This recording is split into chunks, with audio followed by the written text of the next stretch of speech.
What is mutual aid? Mutual aid is the cooperation of individuals in a given community. It is a care network in which people share their skills and resources in solidarity to strengthen their community. The term mutual is key here. It is about community knowledge and cooperative acts. It is not about productivity or labor as measurable acts, and it is different than donation, charity, or philanthropy.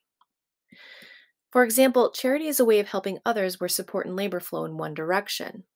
Mutual aid, on the other hand, is relational. Support and labor are shared and distributed horizontally. It is a communal and interdependent practice and a long term commitment to the community. A mutual aid network assumes that all members have something to offer, but also that every member has different needs and skills to offer at different times and is differentially subject to various forms of vulnerability and power. Members are not asked or demanded to contribute if they cannot at the moment. Instead, they share their skills when they are able in order to grow, sustain, and strengthen their community. In Reagan to Logan's mutual aid zine, Skillshare is described as central for the sustainability of mutual aid.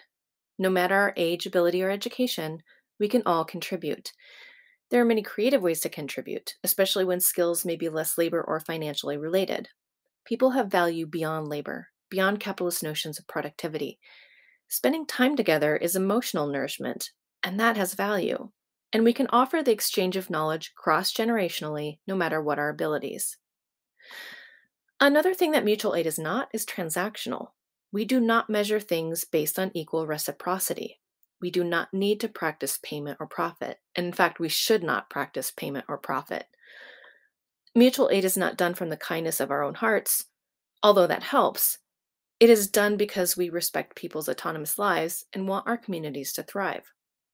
No one is expected to pay for anything, and there will be many unequal knowledge shares that are practiced, and that's okay. We provide for the greater good because we can and we want to. So, why do we need mutual aid in academia?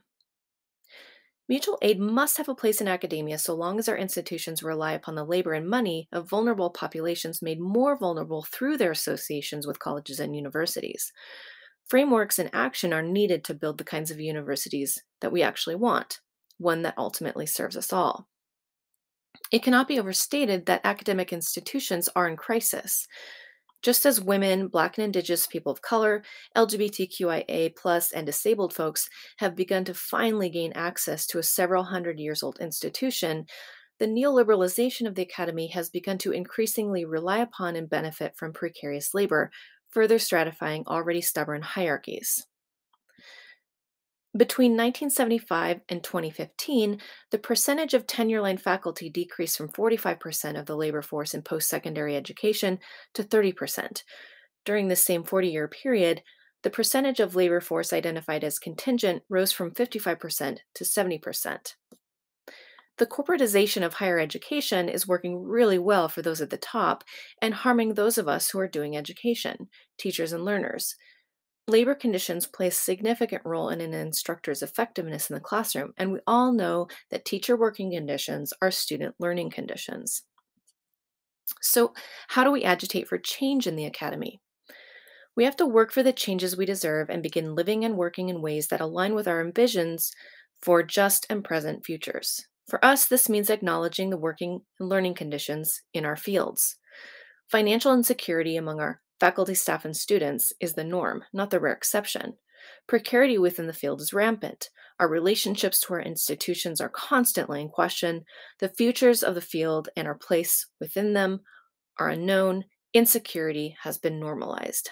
So the sooner we accept these problems instead of spending energy to justify or ignore them, the sooner we can work together to hospice the institution that is not serving us and build one that does. Here are 5 things that mutual aid calls us to do. Number 1, engage in direct action. We must support our existing unions and join one when the opportunity presents itself.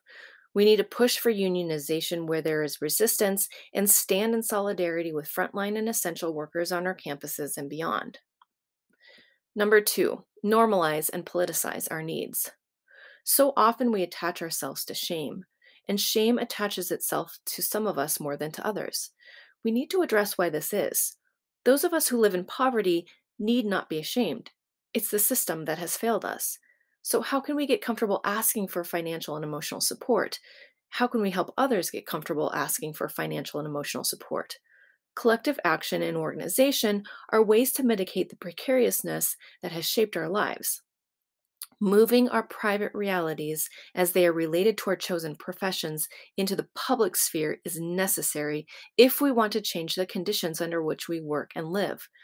We must share our stories and normalize asking for and getting help. Number 3, mentor up and listen and act. Because so many of us experience isolation within our departments, have no time off, have limited or no funding or access to institutional benefits, have no health care, and are on semester only contracts, departments should, at minimum, follow the guidelines developed by Julie Schultz. In her MLA 2021 talk, Incorporating Contingent Faculty into the Campus Community, Schultz challenges department leaders to issue contracts as early as possible, offer multi-year contracts, and prioritize scheduling flexibility for gig academics who are forced to juggle teaching positions between multiple universities and/or other work. Inclusion and recognition are also vital. Schultz suggests that tenured allies need to make space for contingent faculty to share their experiences and also their research, include them in department life, and recognize their achievements. Departments can also consider some equalizing and not so equalizing effects of COVID-19.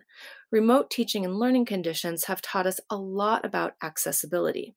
As directors think about how to sustain and improve their programs, they might consider continuing to offer hybrid options in order to accommodate those students and faculty who are dealing with the long-term debilitating effects of poverty and health issues brought on by the COVID-19 pandemic. To be sure, providing remote teaching and learning structures extends critical access to sick and disabled folks. And conference organizers can do the same. Many of us who are disabled, sick, and are underemployed have emphasized how critical remote work accommodations are for us. It is important to acknowledge that disabled academics have long demanded for many of the kinds of inclusion and access that the pandemic afforded us early on. And people would do very well to listen to these concerns and learn from disabled experiential knowledge. But more needs to be done to narrow the divide between well-intentioned tenured faculty and the contingent faculty, staff, and graduate students that work alongside them. Number 4, offset precarity through care work. Academics in more secure positions may believe that to help make structural changes, they might best situate themselves in higher administrative positions. But it is also possible to engage in care work that avoids reinforcing hierarchical structures by joining a union, organizing a mutual aid chapter, or getting involved in advocacy work to address issues like ethical hiring practices, alternatives to traditional student evaluations, and better distribution of resources. Number 5, distribute knowledge and wealth and opportunity. There are many ways to distribute and share resources within our institutions. Creativity and compassion should drive our efforts. Mentors should be informing students what and where resources can be found. For example, funding, TA-ships, writing groups, and collaborative projects. Some scholars, for example, are allowed to co-sponsor colleagues' work by giving money to people and projects if aligned with their institutional funding structure. For example, research trips and academic conference presentations. Getting creative about funding resources and how they are used is one practical way to distribute and redistribute financial resources and support graduate student, adjunct, or contingent faculty research. Mutual aid is about addressing present needs in direct, manageable, and sustainable ways. There are people in our community who need shelter, who need help paying for life-saving prescription or basic eye and dental care. Many of us need opportunities to be heard, as well as mentorship and writing and emotional support. Others could use a few bucks to help with rent, food, utilities, graduate student fees, vehicle maintenance to be able to get to work, and the several hundreds of dollars in parking fees that gig academics and graduate students must allocate out of starving wages to each university in order to teach at those universities. We all need to hear the lived experiences of the most vulnerable in our communities and learn how to engage in solidarity to enact more hopeful and equitable futures.